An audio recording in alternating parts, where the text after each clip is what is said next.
McGladrey calls the middle market the real economy because as you look at middle market companies in general, they make up a substantial amount of the economy in general. It's about 1/3. And these are companies that in general are $10 million to $1 billion in sales.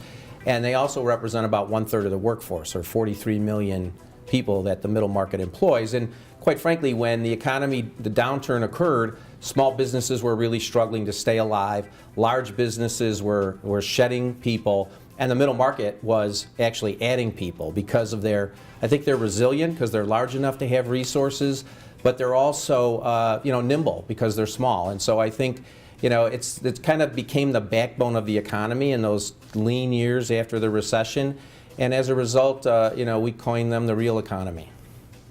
Well, the Affordable Care Act is a very comprehensive act. And so for a small business, a middle market business, there's just a lot to be aware of. And it keeps evolving. So things keep changing and they're under attack. And so I think because of the complexities of the rules and the procedures involved in the Affordable Care Act, it's important that companies know what their strategy should be. For example, if they're affiliated with another company and they both are, say, two companies of 30 people each, but because they're affiliated, they could be required to file and to sponsor an employer plan. So I think it's important that they get the advice. I mean, McGladrey has a number of experts on staff that are helping a lot of our clients kind of understand the pitfalls and understand actually the advantages and disadvantages of certain strategies around their health care plans.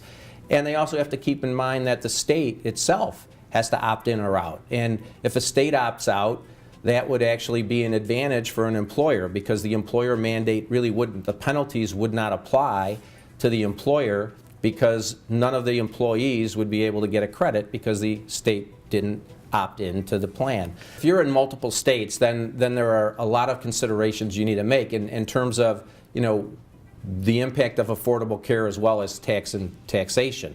And there's, again, it's very complex, and I think it's very difficult to say what's the right or wrong answer. You really have to look at the facts and circumstances and how the Affordable Care Act will be impacting you in those states, and then based on that, make a decision. McGladrey focuses, again, on the middle market. We really like to view ourselves as the first choice advisor to middle market businesses, and so we operate throughout the U.S. We really operate in all 50 states.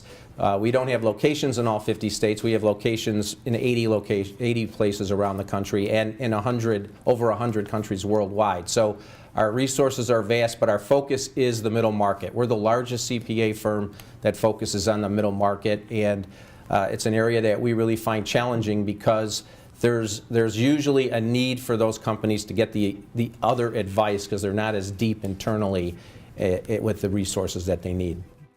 Well, from an economic point of view, I think the next year should be very favorable. I mean, we're very favorable. We have seen the impact of lower costs of oil and gas. I mean, that has definitely made an impact. You'll see, I think, consumer spending rise a little bit, which should help businesses. Interest rates remain low, so ability to borrow funds is still very good. Jobs are strengthening. We've seen the employment levels rise. We've seen unemployment go down. That should put a little bit more pressure on wages, so I think you might even see a little bit of an increase in wages. And that all plays very well for all businesses, including the middle market. So as those things unfold, I think you'll see more investment being made. But I think all things are positive, and even in spite of tax increases and in spite of some of the regulatory compliance, additional requests that are being made for businesses, affordable care, and all these other areas that will cost them more money, that does take away some of the benefit, but there's still a lot of momentum.